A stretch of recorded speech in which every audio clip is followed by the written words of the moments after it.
So this week, it appears that peace has broken out in the royal family, but at what cost? Prince Harry believes it's time to talk. He has expressed this sentiment before. He has said it just a few short weeks ago that it's time to reconcile with his family, and he says that the king doesn't talk to him. He has given his blessing for two of his chief comms staff to meet the king's communications director. This was a meeting that was held in London last week where the three of them sat there and had a nice little drink at a balcony overlooking Green Park. Now, we understand that these were talks agreed by Prince Harry and that frostiness has melted over the last couple of weeks and Buckingham Palace have accepted. Now, the king has always been open.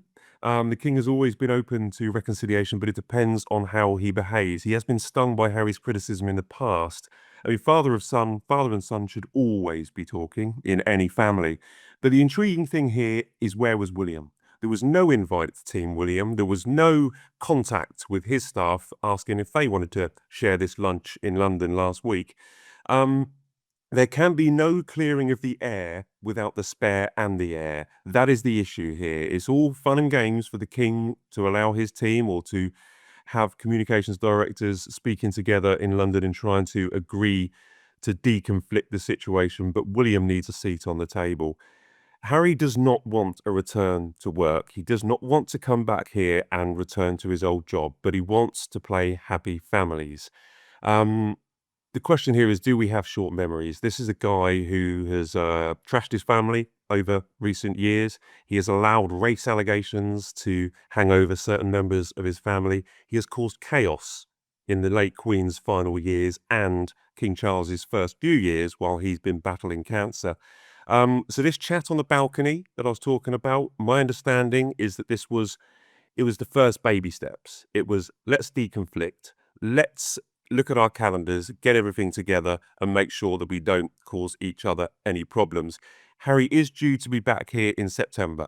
He has charity events. He always comes back in September. It's something that is firmly in his calendar. The royal family have a busy calendar in September.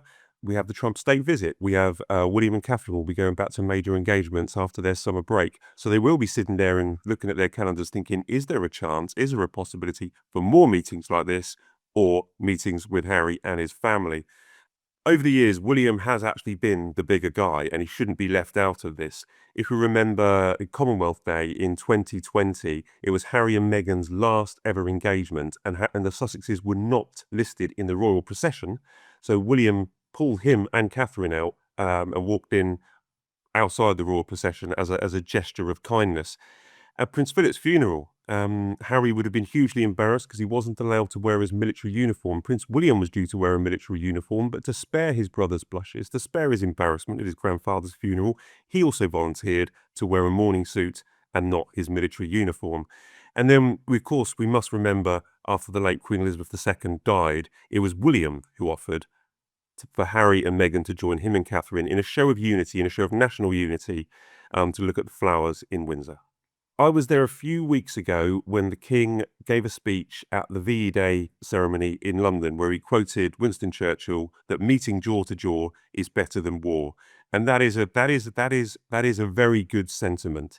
And let's hope when they go forward that, talking will end this conflict. But let's not forget what's happened in the past. Let's involve Prince William because, as I said, the spare might want to clear the air, but he ain't doing it without the heir.